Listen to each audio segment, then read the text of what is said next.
Hi! Hello! అందరికీ నమస్తే. నేను మీ సూరిబాబుని మాట్లాడుతున్నాను మన గుంటూరు మిర్చియాడ్ నుండి. ఫ్రెండ్స్ ఈరోజు డేట్ వచ్చేసరికి నవంబర్ నెల 23వ తారీఖు 2024 అనగా శనివారం. శనివారం అయితే మన మిర్చి మార్కెట్ యార్డ్‌లో మిర్చి స్టాకులు చాలా ఉన్నాయండి. ఎందుకంటే ఈ వారమంతా రోజుకి బయట ఏసీల నుంచి 20,000 వరకు వచ్చున్నాయి. రోజుకి 20,000. సోమవారం 25,000, మంగళవారం 20,000, బుధవారం 19,000, గురువారం 19,000, శుక్రవారం కూడా 10,000 పైన వచ్చున్నాయి. ఇవాళ ఇలా శనివారం వచ్చేసరికైతే కొన్ని దగ్గరలో చూసానండి. వెయిట్ చేస్తున్నారు. అంతే బేరాలు జరగలా వస్తున్నారు, చూస్తున్నారు. కొనుగోలు అవ్వలేదు గానీ చూస్తున్నారు. అలాగా వీడియో లాస్ట్ వరకు చూడండి. మీరు చాలామంది కామెంట్స్ చేస్తున్నారు. "అన్నా స్టాకులు ఎన్నున్నాయి? అంతకుముందు 40 అన్నావు, ఇప్పుడు 30 అన్నావు, ఇప్పుడు 20 అన్నావు ఏందన్నా" అంటున్నారు. అట్లా కాదు. అదంతా వివరంగా చెప్తాను. ఎక్స్‌పోర్ట్ వాళ్ళు ఎందుకు రావట్లేదు? ఏందన్నా చైనా వాళ్ళు వస్తున్నారా? అన్నీ అడుగుతున్నారు. అవన్నీ వివరంగా మీకు చెప్తాను. లాస్ట్ వరకు చూడండి. వీలైతే ఎవరైనా మన ఛానెల్ సబ్స్క్రైబ్ చేయకుండా చూస్తే మాత్రం మన ఛానెల్ సబ్స్క్రైబ్ చేసుకోండి. వీలైతే ఒక లైక్ కొట్టండి. మీరు చూస్తున్నారు కానీ ఒక లైక్ చేయట్లే మరి ఎందుకో ఏందో గానీ మీరు మీకోసం తెలుసుకుంటారు. మీకోసం అన్ని ఇన్ఫర్మేషన్ చాలా వరకు అందరిని ఎంక్వైరీ చేసేలా మీకోసం ఒక ఇన్ఫర్మేషన్‌తో చెప్తా ఉంటే మీరెవరు లైక్ చేయట్లే, సపోర్ట్ చేయట్లే మరేందో గానీ అయితే వీలైతే సపోర్ట్ చేయండి. నేను చెప్పాల్సింది చెప్తున్నాను. ఎందుకంటే రైతులనేవాళ్ళు మీరు కొందరు కాకపోయినా కొందరైనా వింటారు, బాగుపడతారు. అది. అయితే ఈరోజు మనం మార్కెట్ యార్డ్‌లోకి వచ్చేసరికైతే మొన్న వారం 40 చెప్పిన. 30 మరి ఎప్పుడు చెప్పానో తెలీదు గానీ 40,000 చెప్పానండి. 40,00,000 చెప్పాను స్టాకులు. 40,00,000 స్టాక్ అయితే రోజుకి 50,000 సేల్స్ అవుతున్నాయి. రోజుకి 50,000 సేల్స్ చేసే మార్కెట్ యార్డ్‌లో 5 రోజుల మీద 2,50,000. ఈ 2,50,000 బస్తాలు బయట నుండి దాదాపుగా 1,00,000 వస్తున్నాయి. 80,000, 90,000, 1,00,000 వరకు వస్తున్నాయి బయట ఏసీలు. గుంటూరు ఏసీలోను మరి మొత్తం కలిపి లెక్క 40,000-50,000 మొత్తం సేల్స్ అవుతున్నాయి. అప్పుడు గుంటూరులో ఎంత అయితుంది చెప్పండి? ఒక 30, 35,000 సేల్స్ అవుద్ది రోజుకి.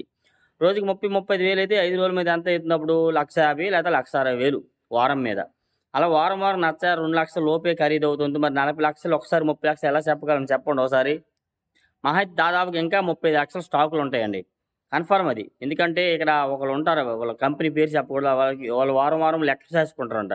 లెక్క చూసుకుంటే పోయిన వారంలో 40,00,000 చెప్పారు వాళ్ళకి స్టాకు. 40,00,000 అంటే మరి 2 వారాల్లో కలిపి 2 లక్షల కాడ 4,000 అయితే 5,00,000 తీసేయండి. తీసేస్తే ఇంకా 35,00,000 స్టాకులున్నాయండి మన గుంటూరు ఊరికి. ఓన్లీ గుంటూరు వరకు. ఇంకా బయట ఊర్ల నుండి ఇటు కూడా అవి కూడా యాడికే వస్తున్నాయి. రోజుకి 20,000 కాడికి వస్తున్నాయి.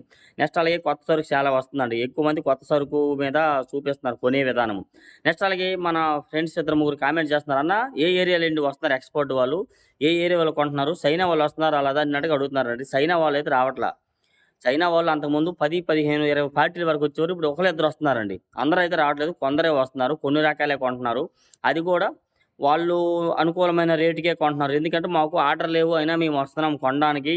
మేము కొనాలని వస్తున్నాం కదా! మాకు ఎక్స్‌పోర్ట్ ఆర్డర్‌లు అయితే లేవండి. మాకు ఈ రేటుకైతే మాకు ఆర్డర్ ఉన్నదన్నట్టుగా వాళ్ళు అడుగుతున్నారండి. ఆ దానికి ఇంకా మార్కెట్ యార్డ్‌లో కూడా చాలామంది అంతకుముందు చేసేవారు మార్కెటింగు. అలాంటి వాళ్ళు ఎవరు మార్కెటింగ్ చేయడానికి అవ్వట్లా. కొంతమందిని కట్ చేశారు వ్యాపారస్తుల్ని. కట్ చేశారు. మీరు ఆపండి. మీరు చేయటం లేదు.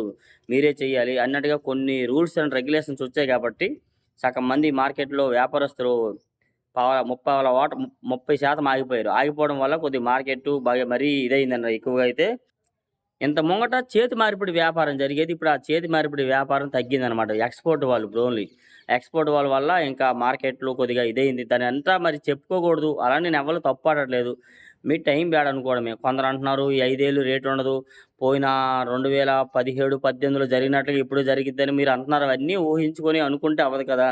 రూపాయి ఎక్స్‌ట్రా రేట్‌కి వస్తే వాళ్ళకి ఆదాయమే కదా! ఇన్‌కమింగ్ వస్తది కదా! టాక్స్ వల్ల ఈట్లి వల్లను. దానికి ఎవరమేం చేయలేము. ప్రభుత్వాలు, మనుషులు ఎవరినేమి అనకూడదు. కాపోతే ఎక్స్‌పోర్ట్ ఆర్డర్ లేవంటే పైన ఏవో రిమార్కులు బళ్ళు రన్నింగ్ అవ్వట్లేదా? లేకపోతే ఏదో ఇలాంటి వల్ల ఉంటాయి కాబట్టి దానికి మరి చెప్పలేము. అయితే డైలీగా రోజుకి 4, 5 వేలు బస్తాలు యాటికి కొత్త కాయలొస్తున్నాయండి. తేజాలయితే 16, 17 18,000 కూడా వేశారని ఒకాయన చెప్పాడు. మరి ఎంతవరకు నిజమో తెలీదండి. నేనైతే చూడలే. కాకపోతే సాయంత్రం చెప్పాడు నిన్న సాయంత్రం. అబ్బాయి ఒక కొట్లో 18,000 ఏశారంట తేజ నిజమేనన్నారు. మరి నాకైతే వినలేదన్నా. నాకు చెప్తారు ఎవరో ఒకరు చెప్తా ఉంటారు. నిన్న ఒకాయన కామెంట్ పెట్టాడు. "అన్న వరంగల్ మార్కెట్‌లో 17,500 ఏశారు తేజ" అని చెప్పి ఒకాయన కామెంట్ చేశారు. మంచిదన్నా అయితే పెరిగే అవకాశాలున్నాయేమో ఇంకా పెరిగిద్దేమో. అక్కడ ఎక్కువ జరిగింది ఇంకో దగ్గర కూడా ఎక్కువ జరిగిద్ది కదా! ఎక్కువ వెళ్ళడమే మంచిదండి. హెచ్‌లోనే ను ప తేజ ఏసీవయితే రూ. 160 టాప్ రేట్ జరుగుతుందండి. ఎక్కడో ఒక చోట 163, 160 ఏస్తున్నారేమో గానీ సూపర్ బెస్ట్ బొమ్మలైతే గానీ ఎక్కువగా 160, 60 లోపే ఎక్కువేస్తున్నారు మార్కెట్ యార్డ్‌లకైతే మాత్రం. తేజాలు బెస్ట్ రకాలైతే 140, 45 నుంచి 150 దాకా ఏస్తున్నారు. 14,000 నుంచి 15,000 లోపు. డీలక్స్ అయితే 16, నేను విన్నాను. అయితే ఒక ఆయన చెప్పాడు, "అన్న 17, 18 వరకు కూడా ఏస్తన్నారన్న. ఇంకా బొమ్మలాంటివి కాయలేదు" అన్నారు. ఓకే. మంచిది అలాగైతే. ఒకాయన పత్తిపాడు నుంచి "అన్న సరుకు ఎప్పుడొస్తదన్న? పత్తిపాడు ఏరియాలో సరుకు తెగుళ్ళొచ్చినాయా? మాకెళ్ళి తెగుళ్ళొచ్చినాయన్న 34 కాయలకి. ఆ ఏరియాకి ఏమైనా ఉందా? బాగుందా?" అని అడిగారు. ఈ ఏరియాలో అయితే బాగుంది. పత్తిపాడు ఏరియాలో. వాళ్ళని అడిగాను. అడిగితే "మాకు బాగుందన్న. కాతే ఓ నెల పట్టిద్ది సరుకొస్తదని" చెప్పి యాటలో ఒక ఆయనకి రైతు కలిసారు. ఆయన మాట్లాడాను. బాగుందంట వాళ్ళ ఏరియాకి తెగుళ్ళేమి రాలేదు. కాతే కొన్ని చోట్ల బాగుంది. బాగున్న కాడికి బానే ఉంది. వస్తదన్న నెల పడద్ది మాకు అని చెప్పన్నారంట వాళ్ళైతే. ఇప్పుడొచ్చేదంతా కర్నూలు ఏరియాదే. కాతే ప్రతి ఏడాది కూడా కర్నూలు వాళ్ళు మంచి రేటు, మంచి ధరలోనే అమ్ముకొనెళ్ళేవారు. ఈ ఏడాది పాపం వాళ్ళ ఇదనుకోవడమే. ఈ చాలా లాస్ అంటే అదే తక్కువలో అమ్ముకొని పోతున్నారు మరి తప్పక. అలాగే మన మార్కెట్ యార్డ్‌లోకొచ్చేసరికి ఆరుమూరు వస్తున్నాయి కొత్తవి. ఆరుమూరు అయితే 120, 25 బాగా జరుగుతుంది. ఎక్కువ 115 నుంచి ఏస్తున్నారండి. నెక్స్ట్ అలాగే ఆరుమూరు ఏసీ కాయ అయితే 100, 105, 110 నుంచి 120 లోపు ఎక్కువ జరుగుతుందండి మార్కెట్ యార్డ్‌లో. నిన్న కూడా వీడియో పెట్టా మధ్యాహ్నం చూసారు. ఎక్కువ ఆరుమూరులు కొద్దిగా కొంటున్నారు బాగా ఆ పార్టీలు. నెక్స్ట్ అలాగే మన మార్కెట్ యార్డ్‌కొస్తే 34 కూడా కొద్దిగా ఎక్కువగా కొంటున్నారు కానీ మార్కెట్ అయితే కొత్తవి కనబడలా. ఏసీ కాయండి. 120-25, 130, 35 ఎక్కువ జరుగుతుంది మార్కెట్ యార్డ్‌లో. సూపర్ 10 గాని. నెక్స్ట్ అలాగే 355 బ్యాడ్‌గా అయితే మాత్రం కొత్తగా వస్తుందండి. 110, 11,000, 11,500 ఇంకా బాగుంటే 12,000 దాకా మార్కెట్ జరుగుతుంది. ఏసీ కాయ కూడా సేమ్ అండి. 11,000-12,000 అది కూడా ఏస్తున్నారండి. సూపర్‌లో బొమ్మలైతే 13, 13.5 దాకా ఏస్తున్నారండి. నెక్స్ట్ అలాగే కర్నూలు ఈడి అయితే మాత్రం కొన్ని కొన్ని చోట్ల మంచిగా డీలక్స్ అయితే ఏసీ కాయి 130, 135, 140 దాకా మార్కెట్ జరుగుతుంది. Super deluxe AC. నెక్స్ట్ అలాగే కొత్తవి గూడా మొన్న చూసారు బుధవారం వీడియో పెట్టాను. బుధవారం, గురువారం పెట్టా. 15,000 ఏసారు కర్నూలు డీడీ కొత్తవండి. నెక్స్ట్ అలాగే 12,000 నుంచి జరిగింది. ఆ కొట్టులో చాలా రకాలు దిగినాయి డీడీలు. 12,000 నుంచి 13, 13,500, 14 వరకు ఏసారండి డీడీలు. ఏదైనా అండి మన కాయకి మంచి ధర రావాలంటే మంచి కాయి షైనింగు, కలరు, సైజు అన్ని విధాలా బాగుండాలి. అన్ని కాయలు బాగున్నా అందులో ఒక్క కాయ తెల్లగాయ ఉన్నా దాన్ని ఏసుకోరు. కొద్దిగా తక్కువ కొడుతారు. 1, 2 ఉంటాయి చూడు. ఎంత గుప్పుడు తీసామంటే ఆ గుప్పుడులో 1, 2 తెల్లగాయలున్నా అది రేట్ డౌన్ అయ్యిద్ది. ఒక రూ. 5 తగ్గిస్తారు. ఆ 1, 2 తెల్లగాయలు కూడా ఉండకూడదు. మచ్చకాయ ఉండకూడదు. నీట్‌గా ఉండాలి కాయ అనేది. మనం అడిగిన మనం చెప్పిన రేటుకి బాగోచ్చు. ఒక రూపాయి అటు ఇటులో పోయిద్దనమాట. అట్లాగా. నెక్స్ట్ అలాగే వచ్చేసరికి 2043 కూడా బాగా దారుణంగా జరుగుతుంది మార్కెట్. దానికి ఎవరము ఏం చేయలేమండి. చెప్పండి ఎవరి చేతిలో ఏమైనా ఉందా? 20,000, 30,000కి అడిగిన కాయ 10,000, 12,000కి అమ్ముకొని పోతున్నారు. నిన్న ఒక వీడియో పెట్టాను. రూ. 8,000 కాయ. 13,000కి అడిగారంట. పోయిన నెలలో 12, 13,000కి అడిగితే లేదు ఇంకా పెరిగిద్దని ఆయన ఆగాడు. ఇప్పుడు తప్పక తెలపరొచ్చేసి 8,000కి అమ్ముకున్నాడు నేను. భయమేసింది ఇంకా వచ్చిద్దో రాదని కొంతమందికి. మీరు ఒకసారి మార్కెట్ యార్డ్‌కి రండి. కొంతమంది తెలియజేయాలనుకుంటే మీరు తెలుసుకోవచ్చు. యార్డ్‌లో చాలా విషయాలు తెలుస్తాయి మీకు చూస్తే. వచ్చి ఒక దగ్గరే ఉన్నామా, ఏదో ఏడకి తిరణాలకు పోయినట్టు వచ్చామా, తాగామా, లాడ్జీలో పనుకున్నామా, ఎళ్ళామంటే అవ్వదు. మీరొచ్చిన దేనికి మీ సరుకు గురించి వివరాలు తెలుసుకోవాలి. ముందు ఆ పని చూడరు. అవి చూడకుండా యాడ బార్ షాప్ ఉంది, యాడ లాడ్జీ ఉంది, యాడ పనుకుందామా, యాడ తాగుదామని చూసేదే వ్యవహారం కాదు ఈడకి. రైతు అనే వాళ్ళకి వాల్యూ లేకుండా పోతుంది. ఈడకొస్తున్నారు. ఈడకొచ్చి వాళ్ళు తాగి తందనాలాడితే మీ మీ అంతే అందరిని కాదు కొందరు. కొందరి వల్ల ఉన్న వాళ్ళకి పరువు కూడా పోయిద్దనమాట. ఆ కొందరనే వాళ్ళే ఈడకొచ్చినప్పుడు యార్డ్‌కొని వచ్చినాక మీ సరుకు అమ్మే వరకు గూడా నువ్వు ఏ తప్పుడు పని చేయకుండా సక్రమంగా నీ కొట్టు కాడ కూర్చో. అవసరమైతే నీ పక్క కొట్టు 2 కొట్లకెళ్ళి తిరుగు. అక్కడ ఎట్లా అమ్ముతున్నారో ఏందో చూడు. అయ్యేం లేకుండా ఎప్పుడు బార్ షాప్ ఏడుందో ఆ సేటు గారు రూ. 1000 ఇయ్యండి, 500 ఇయ్యండి. పోవడం, తాగడం, తినడం, తిరగడం అవసరమైతే లాడ్జీలకి, సినిమాలకు పోవడం. అదేం పని చెప్పండి రైతు అనేవారు రూపాయి చేసుకోవాలి. అందరికాడ నలుగురిలో నీ ఓనర్ కాడ నీకు వాల్యూ ఉండాలంటే నీ ఓనర్ కాడ నువ్వు తాగకూడదు. లాడ్జీలు ఎమ్మట పోకూడదు. నువ్వు యార్డ్‌కి రా మార్కెట్ యార్డ్‌కి చక్కగా మంచి గుడ్డలేసుకొని అవసరమైతే ఇంకో 2 జతలు తెచ్చుకో బ్యాగ్‌లో పెట్టి.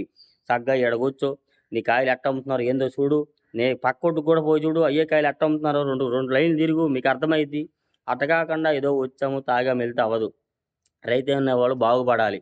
బాగుపడాలి. నువ్వు చేసిన రూపాయి తీసుకెళ్ళి ఒక రూ. 1000 ఖర్చు పెట్టుకో. ఉన్న డబ్బులు మీ ఆడోళ్ళ చేతిలో పెట్టు. చక్కగా ఎంత ఆనందంగా ఉండిద్ది నీ జీవితము. నీ జీవితం కోసం నువ్వు చూడకుండా ఏదో ఈరోజు ఎంజాయ్ కోసం చూస్తున్నావు. గుంటూరు ఎళ్ళామా, తాగామా, తిరిగామా, వచ్చామా అయిపాయే. ఇంకేముందాడ? సగం సగం డబ్బులు గాలి అయిపోయినాయి ఏడ నీకు. ఇంకేం మిగిలిద్ది చెప్పండి. ఉన్న రేట్‌లోనే అమ్ముకున్నప్పుడు అమ్ముకున్న డబ్బులతో మంచిగా ఇంట్లో పెట్టి చేసుకోండి. మీ రైతు అనేవాళ్ళకి గుంటూరులో అందుకే కొంతమందికి వాల్యూ లేదు. అది కేవలం మీరు చేసుకుందే. అర్థమవుతుందా మీకు? నేను తప్పుగా అనట్లేదు ఎవరిని కూడాను. మిమ్మల్నిలో కొంతమందున్నారు వాళ్ళని అంటున్నా. ఎందుకంటే నేను తెల్లవారి చూస్తా 7 గంటలకి రోడ్డు మీద టీ తాగకపోతే టీ తాగే పక్కనే బార్ షాప్ ఉంది. బార్ షాప్‌లో నుంచి 7 గంటలకే ఊగుతా, తూగుతా వస్తారు కొంతమంది రైతులు. ఆ తాగుతా కొట్టుకాడకి పోతే నీకేమి వాల్యూ ఉంది చెప్పండి? వాళ్ళెంతంటే అంత ఆళ్ళకుంటాయి దానికోసమని. తాగబాకండి. మీ పనులయిపోతే తాగండి గాని. తాగుడు మంచి దోవ తీసుకెళ్ళదు. మీరైతే మాత్రం పైకెళ్ళాలి, బాగుపడాలంటే అవసరమైతే నేనైతే యేసుప్రభుని నమ్ముకున్నా. దేవుడిని నమ్ముకొని మంచిగా ఉండాలి, మంచిగా జీవించాలి, నలుగురిలో పేరు తెచ్చుకోవాలి. అంతేగాని ఈ పనికిమాలిన వేషాలు ఇవన్నీ ఎయకూడదు. అలాగని నేను ఎవరిని తప్పు పట్టట్లా. నేను ఉన్న పరిస్థితి చెప్పాను. ఈ విధంగా ఈడేందిరా మార్కెట్ రేట్లు చెప్పను ఇయన్నీ చెప్తున్నాను అనుకోవచ్చేమో మీరు. అవి చెప్పుకుండా పోతే చానా ఉంటాయన్నమాట. అట్లాంటి కాదు. మార్కెట్ అయితే కొద్దిగా స్లోగా నడుస్తుంది. పెరిగే అవకాశాలయితే ఈ మధ్య కాలంలో అయితే లేవు. మరి రోజు చెప్పే రేట్లే మార్కెట్‌లే అనమాట.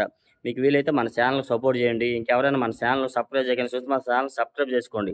ఇది డైలీ మిర్చి అప్డేట్స్ అనమాట. ఏ రోజుది ఆ రోజు చెప్పగలము. ఈరోజు రేపటి గురించి మనం చెప్పలేము. రేపు పెరిగిద్దో లేదో చెప్పే అంత టాలెంట్ ఉన్నోళ్ళమైతే ఈరోజు ఇక్కడ ఎందుకుంటాం చెప్పండి. చక్కగా ఏసీ రూమ్‌లో కాలు మీద కాలేసుకొని కూర్చొని వాడు సీఎం అవుతాడు, వీడు పీఎం అవుతాడు, వాడు మంత్రి అవుతాడని చెప్తే ఇది మనకు డబ్బులొచ్చి పడతాయి. అప్పుడు ఏ ఇబ్బందులు ఉండవు. మనకన్నా 10 మంది పని చేసేవాళ్ళు ఉంటారు. రేపటి గురించి చెప్పేవాళ్ళమైతే భవిష్యత్తు చెప్పేవాళ్ళం కాదు. ఏ రోజు మార్కెట్ ఆ రోజు చెప్పగలమనమాట. అది ఈ వారం మళ్ళా మార్కెట్ స్లోగా నడిసింది. కొద్దిగా తక్కువలో నడిసింది. అన్నీ ఏ రోజు ఆ రోజు మీకు అప్డేట్స్ అందిస్తున్నాను. ఇలా డైలీ మనం ఇచ్చే అప్డేట్స్ వీడియో నచ్చితే ఒక లైక్ చేయండి. మన ఛానెల్‌కి సపోర్ట్ చేయండి ఫ్రెండ్స్.